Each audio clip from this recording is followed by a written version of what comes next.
My maternal grandfather was born in Italy, in Calabria, in Vaccarizzo Albanese. My other grandparents' families came from a variety of regions in southern Italy, from Matera in Basilicata, from Molise, Campobasso. Like many Italian immigrants, they did come through Ellis Island, and they saw America as the land of opportunity.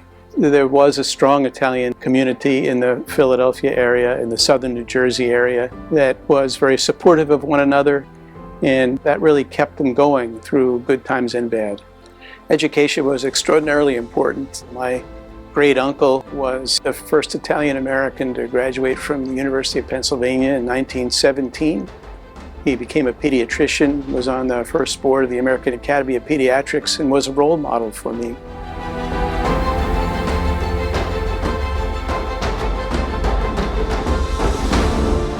I studied biochemistry at Penn and was really intrigued by how one could use biochemistry as the basis for trying to understand normal biology as well as pathobiology, or the basis of disease. Our research group has been quite effective in making new discoveries and developing new methods. But what I'm most proud of is generating a new species, a new generation of people with interests like mine, who are smarter than I am and who can continue this line of investigation. I first met Dr. LoScalzo when I was a medical student. One day, Dr. LoScalzo came to us to give us a talk on cardiovascular disease. And I just remember that when he stood there and started to talk to us about the clinical management, but also all of the science behind the conditions that he was discussing, I just had this epiphany. And there before me, I saw my entire career trajectory just like that. He has a way of doing that, whether it's caring about his patient, because I've actually been at the bedside with him taking care of patients, or whether it's in the lab, nurturing along a young PhD student or a technician in the lab. He truly and genuinely cares about that person. I met him first time at the University of Rome La Sapienza, where he was holding a seminar at the School of Medicine concerning network medicine. And I was amazed by his clarity and communication skills. He published hundreds of papers, and these papers received more than 74,000 of citations. A great outcome for a scientist. So a teacher, a scientist, a clinician, all together in one person, the perfect example of joining our cultures and our lifestyle and our way of understanding our contribution to society. As a person, he couldn't be any kinder. My boss before him was Dr. Tom Ryan. And when Dr. LoScalzo was coming to BU, I wanted to stay with Dr. Ryan because I didn't know Dr. LoScalzo. Dr. Ryan said no. He said, "You go with Dr. LoScalzo. He's going places. You should go with him." I'm so grateful, you can't imagine. 30 years, how did that happen? I don't know. If they were here, I would thank my grandparents, my parents, both of whom have passed away. Certainly thank my wife, my children and grandchildren for their support and their constructive criticism of all the things I do, some well and some not so well. Joe, I'd like to congratulate for this award, but more than that, I'd like to thank you for what you did for medicine and for us all.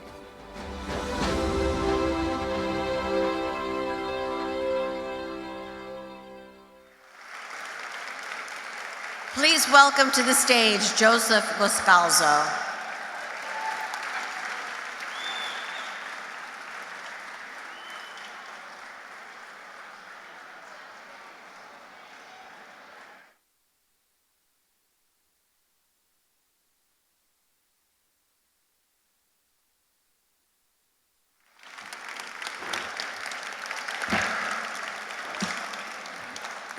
Well, thank you very much.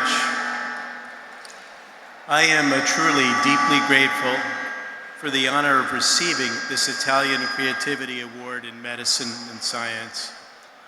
That it recognizes my contributions to biomedicine and does so in the context of my Italian heritage is highly meaningful to me. I was given great opportunities that would have been unimaginable to my immigrant grandparents, whose humble origins were marked by poverty and social hierarchy. Their intelligence and potential for creativity were never realized owing to the economic constraints of their circumstances. Many people in this room whose ancestors made the transatlantic trip for similar reasons will recognize the basic elements of this story. Loving parents recognize that the only way to provide a better life for their children in late 19th century southern Italy required that they send them to the Americas, often never to see them again for the rest of their lives. Imagine how difficult that must have been to have to make that Hobbesian choice as a parent. My great-grandparents sent my maternal grandfather to New York and his youngest sister to Sao Paulo, while his older sister remained behind to help care for them as they aged. My grandfather was 11 when he arrived here from Calabria, never saw his father again, and only saw his mother 50 years later, by which time he'd saved enough money to pay for her visit here in the US. She passed away 3 months later after returning to Italy. Despite this personal hardship, or perhaps because of it, my grandparents and their siblings created new lives for themselves in circumstances that offered opportunities to their children and grandchildren and encouraged their success and creativity in many different professions. Thus, while I'm grateful for this award, I'm also humbled by it, honoring as it must the incredible sacrifices of my ancestors and the deeply held values they instilled in me. A work ethic of great strength, commitment to purpose, giving back to those less fortunate, loyalty to family and friends, and using one's gifts optimally to contribute to society.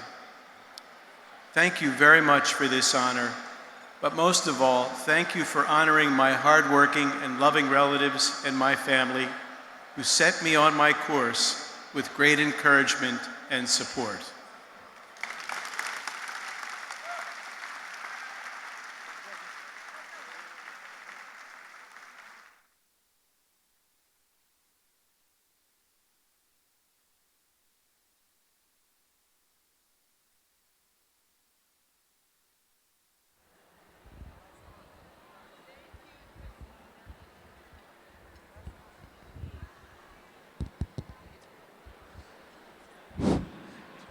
So I have the great honor to bestow to Professor LoScalzo the Award of Italian Creativity. And in addition to the award,